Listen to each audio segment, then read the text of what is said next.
Okay, before we get started, you need to tell me the chain rule.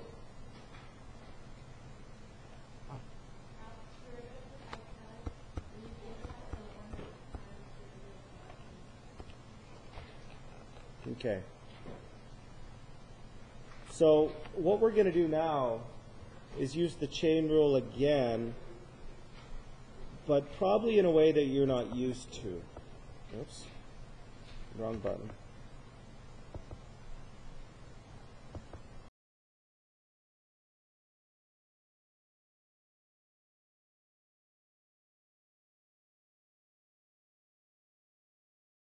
Derivative. Find the derivative.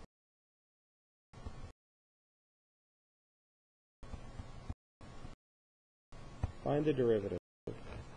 Using implicit.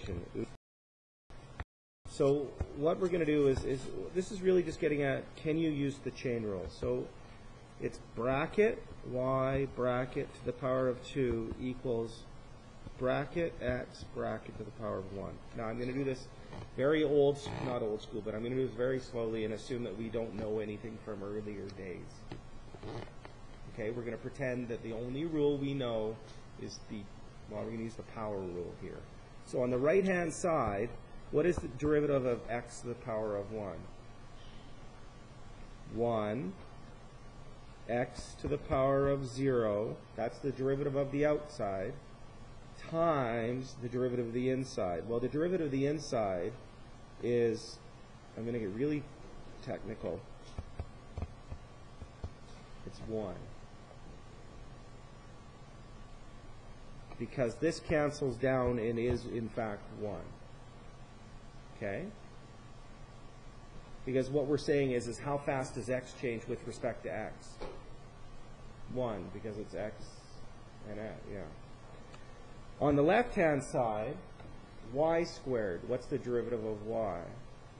Squared. 2 brackets y to the power of 1. That's the derivative of the outside. The derivative of the inside is dy over dx. Now, is this 1? No, so we can't cancel it. They're not the same. We could also write it as, if you don't like that notation, you could also write it as y prime, or the derivative of y. Okay? So every time I say dy over dx, you could write a y prime, if you like that notation better. Okay?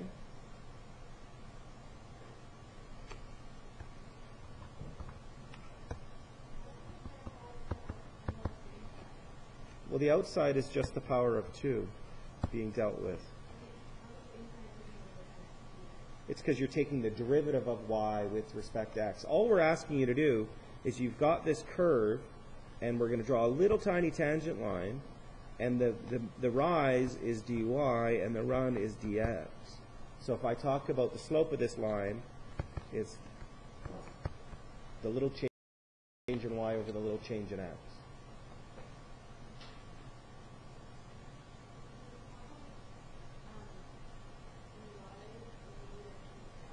Because they're not the same. Like dx over dx are the same, it is 1. They cancel, it's 1. These don't cancel because the variables aren't the same. It's a dy over another variable, a dx. Okay? They don't cancel. So, what are we left with?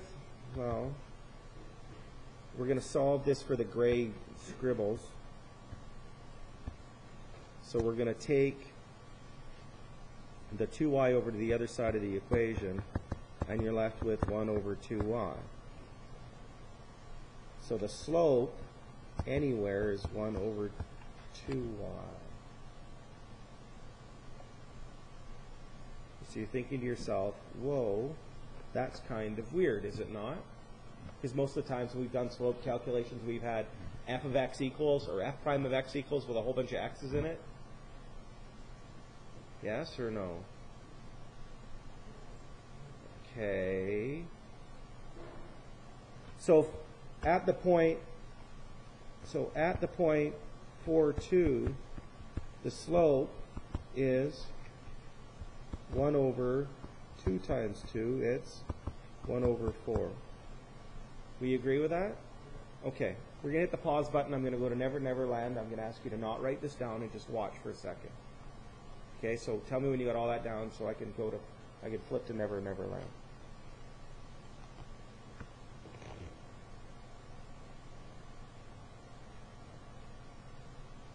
Got it? Yeah? Okay. No, y squared equals x. Okay. Is this illegal? Is that illegal? Solving for y? So writing it like this, is this illegal? So the slope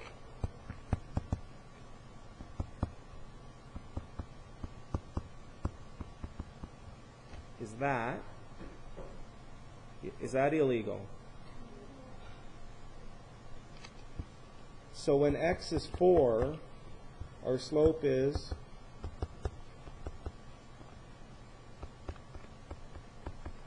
and you're thinking to yourself, I can't do that in my head, so what if I change it to look like this?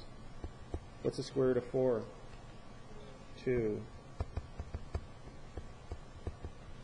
Did I get this as an answer on my previous page? Which is less work, though?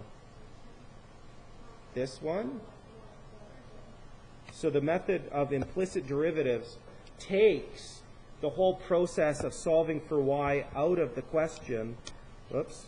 Takes this step, or this step right out of the problem and says, I don't care if you can solve for y or not.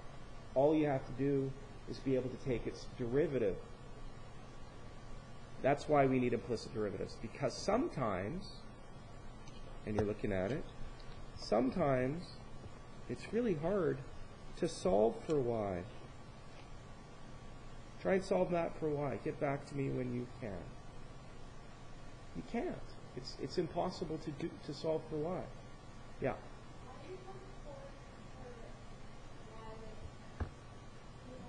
No, did I screw up? I put 2 in for x, 2 in for y. Okay. So that's why we need implicit derivatives, because we get functions, not functions. We get relations that we can't make y equals, so we can only take the derivative with respect to x. That's why implicit derivatives exist. You have really nasty formulas that have x's and y's all over the place, interchanged, and you can't pull them apart. It's impossible to pull them apart. Okay? So you have to say, I have to be able to do it a different way. And as long as we recognize that all we're doing is using the chain rule in a really fancy way, then it's okay. So if we have x squared, what's the derivative of x squared? 2x. What's the derivative of y squared? Oops, and I'm about stupid. I'm going to, x squared becomes 2x plus. Now look at this as bracket y bracket to the power of 2. What's the derivative of y squared? 2y to the power of 1, that's the derivative of the outside, times the derivative of the inside. You can write y prime here, or you can write dy over dx. What's the derivative of 25? 0. Okay, solve for y, or dy over dx. So you get 2y times dy over dx equals negative 2x.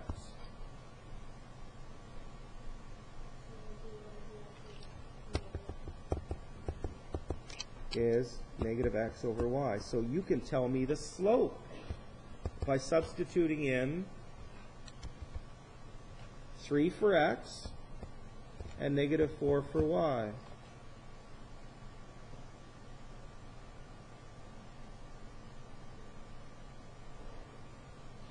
You okay? Is it making sense?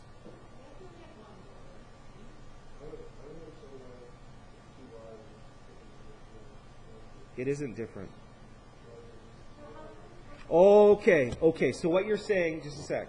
you're saying to me, why isn't the derivative of this, I think I need to understand what you're asking me. Why isn't the derivative of this, this?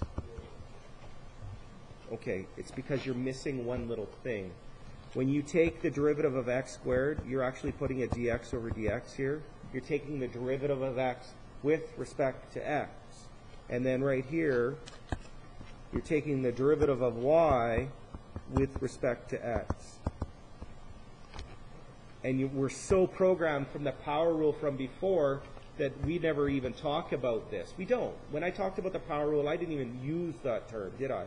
Talked about dx. I just said it's just 2x. Well, it turns out that it's actually times dx over dx, but that value is always 1, so we never write it down. So we never talk about it when we teach the power rule. But when we start to use the chain rule and we start to do implicit derivatives, we always have to say, what's the variable and what are we taking the derivative with respect to?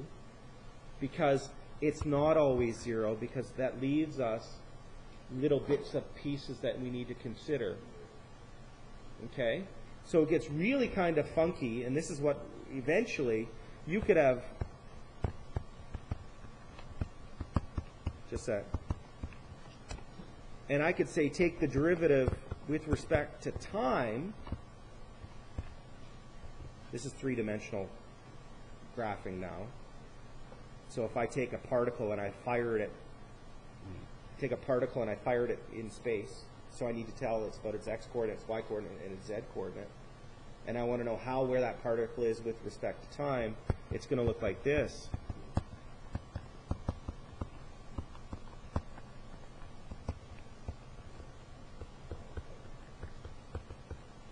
And I'm going to have to worry about how x, y, and z are all changing. I'm going to have velocities in 3 dimensions.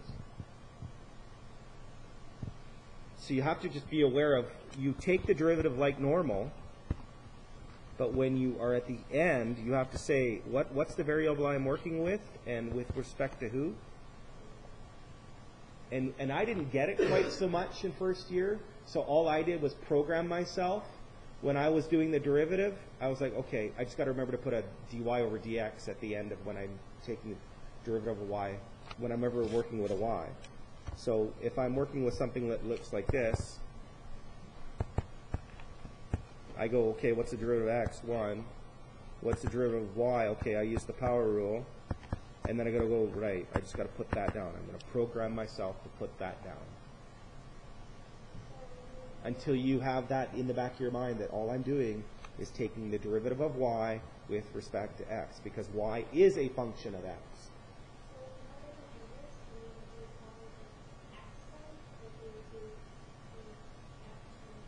Yes, but we never do that.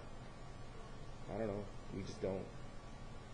I know what you mean, but we never ask it. It's not asked, ever. Ever. Ever. Whoever asked over there. Never, ever asked. So all you have to do is remember when you're taking the derivative of y at the very end, you have to put a dy over dx on it.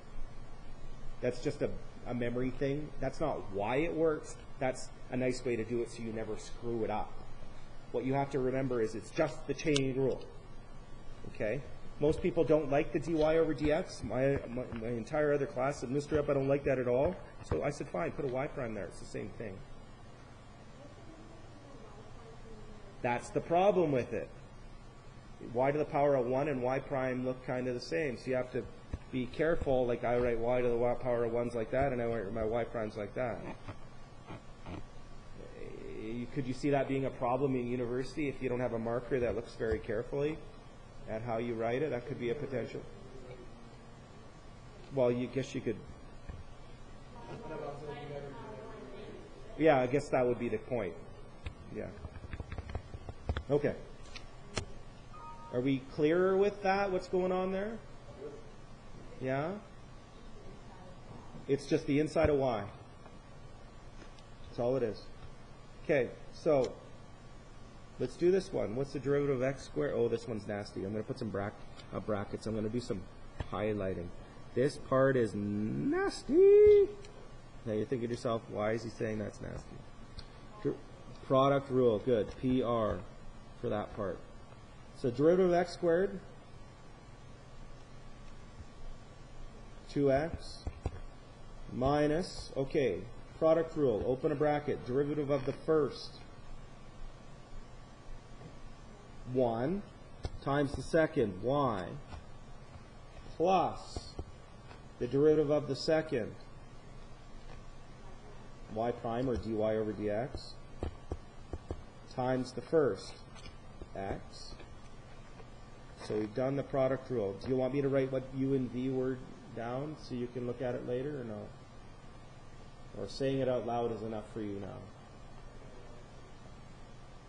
None of you guys say v is y, v prime is dy over dx. Okay, what's the derivative of y squared? Pardon me? 2y times y prime, good. And the derivative of 7? 0. So wherever I write dy over dx down, you can write y prime down. I don't care. Okay, I don't care. Just makes it, I don't know, watch your y to the power of 1s. Okay, get rid of your brackets. How do I know I have to do this? Okay. Find tangent and normal lines. Okay. Tangent lines look like, here's the tangent line. And as soon as I start drawing tangent, as soon as you hear the word tangent, slope. And slope means derivative. Okay? Normal, they're perpendicular. Pardon me? That's right. That's right. So as soon as you hear the word tangent line, or as soon as you hear the word normal line, think derivative. Think slope. So get rid of your brackets. What do you get? 2x minus y minus x dy dx plus 2y dy dx equals 0. This is going to look like alpha-getty now. Take this and this over to the other side of the equation. And then I'll ask you, why do you think I asked you to do that when I get it over there?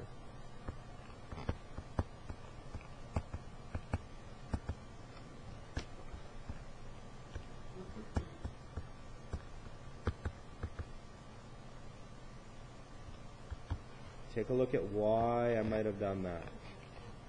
Good. You're going to factor a common term. You're always forcing a common term to factor. So dy over dx is now common. You can write it as x minus 2y in the brackets. Oops, getting ahead of myself. Now what? Come on. Pardon me? Say it a little louder. Good.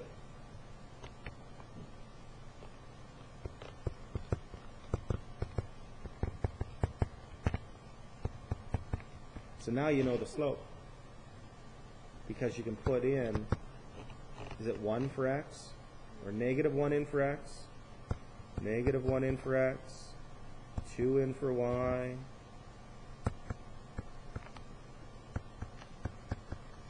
And you get, I think the answer is 4/5. Yeah. So you get 4/5. So the slope is 4/5. Which is kind of weird, hey? You need x and y to talk about slope. In all the stuff that we've done up till now is you need just x to talk about slope. No? You don't think that's kind of weird? Yeah. Yep. Because when I do the chain rule, the 2 drops down. Just let me. Because it's bracket y, bracket to the power of 2. The 2 drops down, power of 1, and then you have to do the derivative of the inside as dy over dx.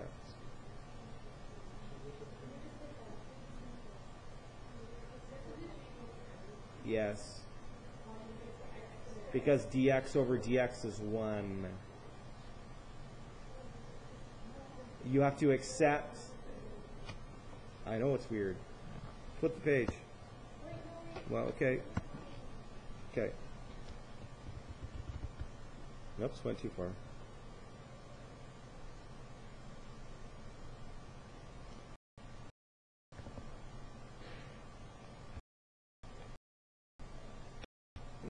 Me a long time to get my head around what's going on here. Interest to it, because x is always the dependent variable. So we never.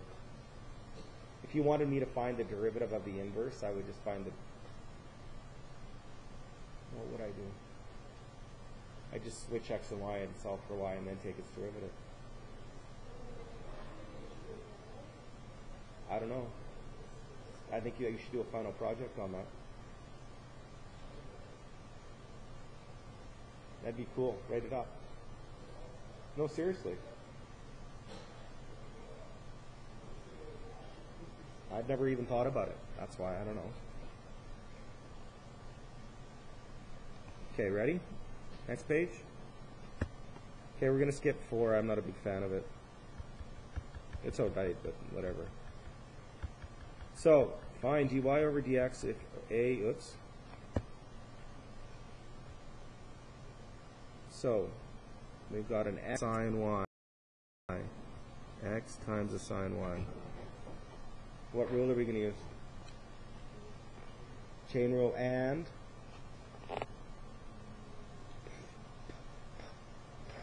product rule. Okay. So we're going to let u equal x. Everybody tell me what u prime is. 1. Dx over dx. 1. V is equal to sine y. Notice how I put brackets to help you think properly. What's V prime? Derivative of sine is cos. That's the derivative of the outside. What's the derivative of the inside? Y prime or dy over dx. I don't care how you write that. So that's the left-hand side.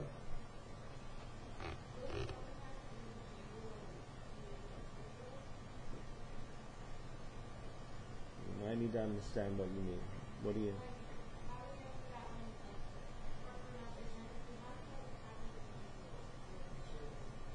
Because I see... How do I know? Okay. I need to use the chain rule when I have that. Right, times, but the derivative of the inside.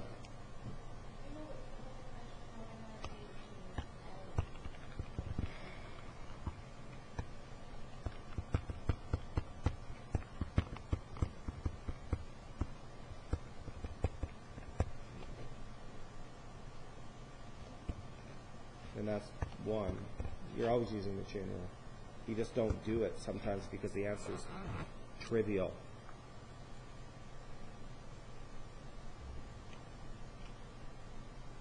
Okay?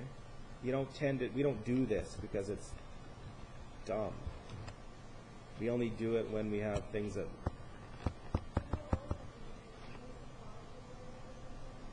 Sure, but I'm just saying, all I want you to do is to deal with, when you see this, I want you to know how to deal with it. And I want you to go, okay, Mr. F, it's 5y to the 4th times the derivative of the inside dy over dx. Yes. There you go. Yes. Yes, that's what I was saying. Okay.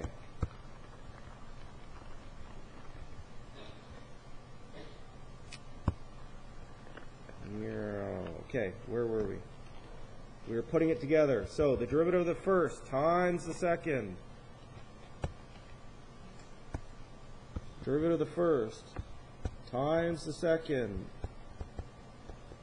plus the derivative of the second. Oops, not finished. Derivative of the second.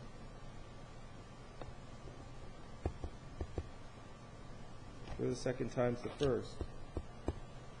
Okay, so the left-hand side of the equals is done. What's the derivative of the right-hand side?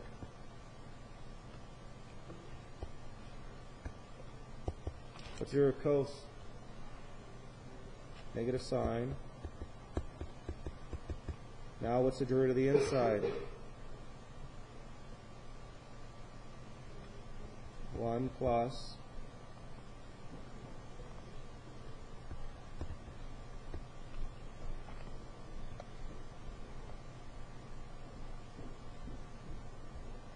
messy? It's going to get messier. Distribute.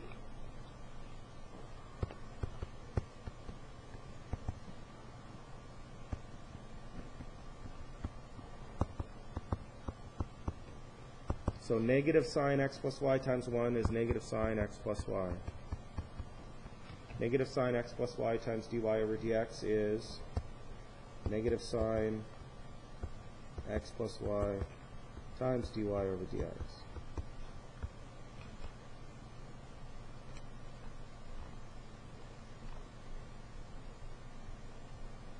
So all we do is distribute.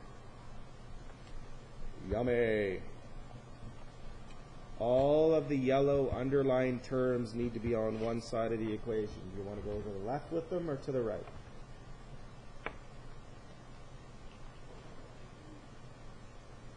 You choose. I don't care. You want to go to the left? Okay. So you leave the cos y dy over. Leave the cos y dy over dx times x. And then you add a sine x plus y times dy over dx. And that has to equal, take everything else to the other side. So you have a negative sine x plus y, and you have a minus sine y.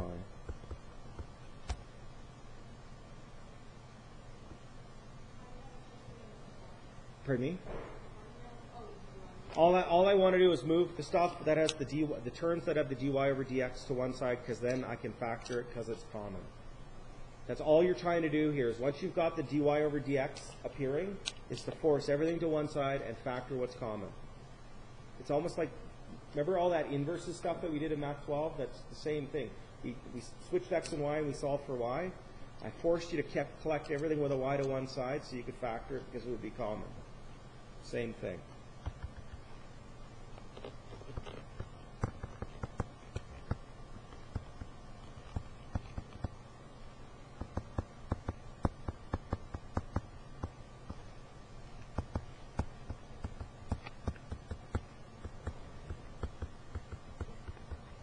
Divide and you're finished. So you get to curse my name if I give you a trig implicit derivative question. That's mean and nasty. I used to ask them mean and nasty like, but now I'm asking them much easier because you can get lost pretty fast.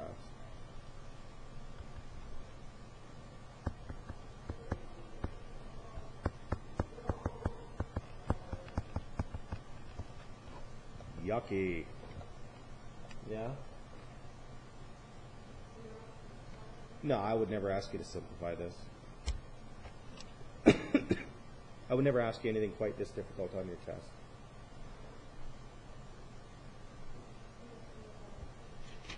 Oh, no, I wouldn't even ask this as a bonus question. That's just plain mean. But I want you to be able to do trig ones, right? So I could ask you, can I show you what I mean, like a good trig? Like if I asked you tan y equals sine x. There. That's an easy trig one. Easy with quotes around it. Derivative tan. Maybe it's not easy. Secant squared y times dy over dx equals cos x times 1, because that's dx over dx, right? So solve for dy over dx.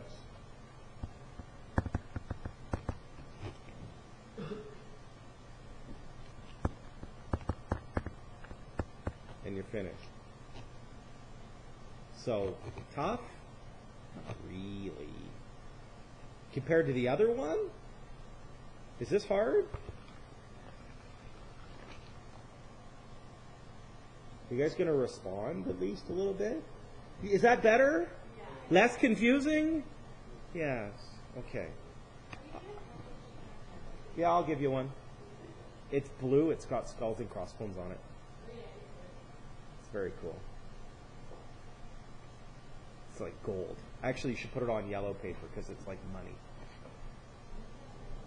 Gold is. It's like gold. I'll put it on green paper then. It's like money. Canadian money isn't. Yeah, whatever. I'm not that rich. Okay. What else do we got going on? Next page? Or you guys are on the next page? I'm not. I think there's one more, isn't there? Okay, let's just do the first line for this one. 6x squared. What's the derivative of 6x squared? 12x times dx over dx, right? Yes. Plus the derivative of 3xy. Ep's getting his highlighter out and wondering why he's asking you to, why he's highlighting that. Product rule. PR. So we're going to let u equal 3x. Everybody tell me what u prime is. 3. What's v? What's v prime? Y prime or? Good.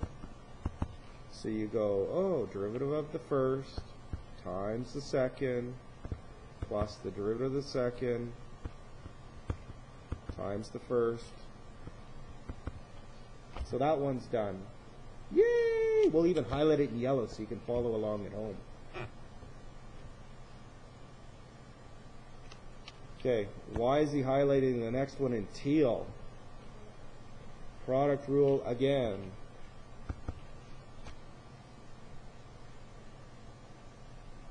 Someone tell me. I'm not doing this part. 2xy y prime x squared. Good. Good. And then minus 6y, what's the derivative of minus 6y? Negative 6 times y prime, yeah. Good. Equals 0. Do you want to know what the answer is? Do you want me to write down what the answer is? 12x plus 3y plus 2xy divided by 3x, no, negative 3x, negative x squared, and positive 6. That's what you'll get if you do 2 more steps.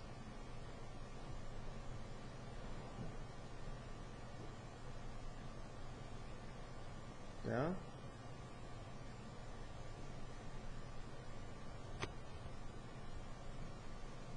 Last one. I like this one. I like meow meow meow meow meow meow meow meow meow meow meow meow meow meow meow meow. So d squared y over dx squared means the second derivative. Ooh. What are we going to do? The derivative, and then take the derivative again. Oh no. So, the derivative of 2x cubed.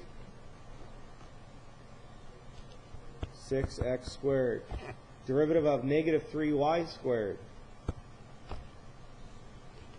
6, negative 6y times y times, you want me to use prime notation for the dy over dx? Yeah, I don't care. I mean, so solve this for dy over dx. You guys solve for dy over dx. I'm not going to write anything down here. Yep, and then we're going to do the derivative again.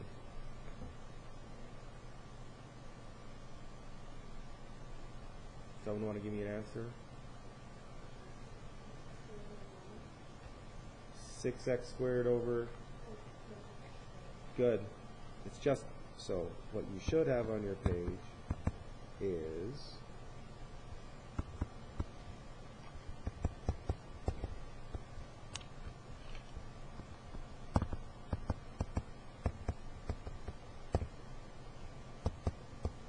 and then you should have Très bien. X squared over y. Okay. So there's one answer. Find the second derivative. What that means is to take the derivative. It might make some sense to you what the notation is, why the notation is like that. Take the derivative of the derivative.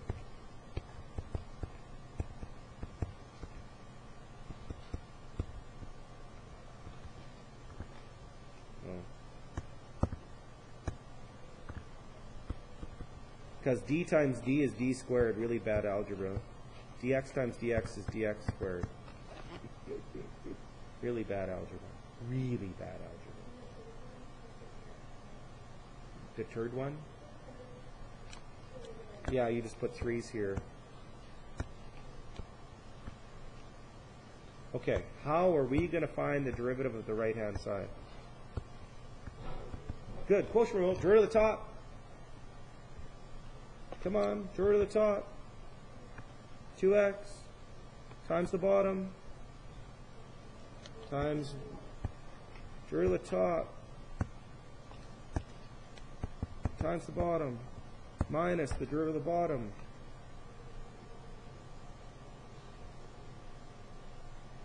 What's the derivative of the bottom? Y prime or dy over dx times the top. X squared all over y squared. Okay, what's the problem with this formula? There's one tiny little problem with it. It's correct, but there's a problem with it. I wouldn't mark this as correct. You'd have to do one thing.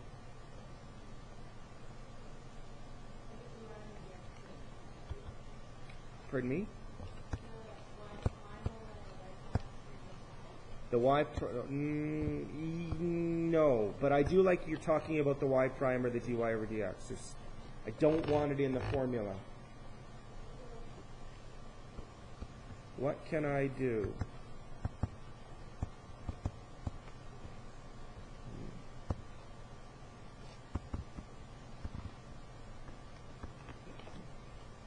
What can I do? Nope. That's the same. Yeah. There you go.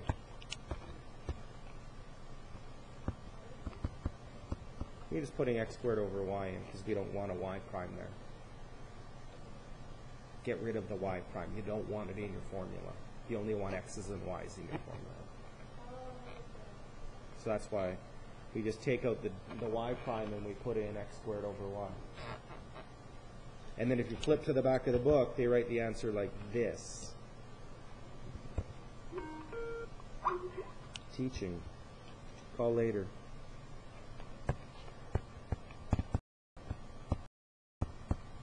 If you flip to the back of the book, you would see the answer written like this.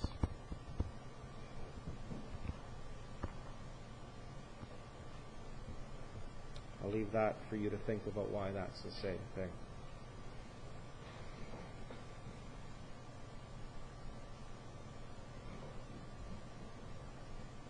Okay. Quotient rule, sorry. So the implicit derivatives is just the collapsing or making you use the product rule, the quotient rule, or the chain rule again. And you have to remember, whenever you take the derivative of the y, you have to write down y prime or dy over dx. So it's not anything different than the rest of chapter 3. Thursday, I want your 3-6 homework turned in to me, please, and thank you. One whole section. Oh no. Mr. App, that is completely unreasonable. On Thursday, I want 3.6 turned into me. Okay? Okay. There you go.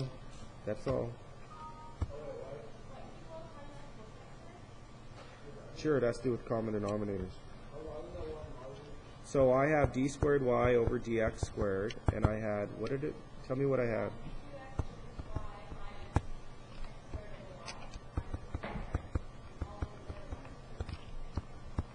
Put a 1 under here, times by y times by y. So you get 2xy squared minus x to the fourth all over y squared. What do you do when you... What do you do when you divide two fractions? There you go.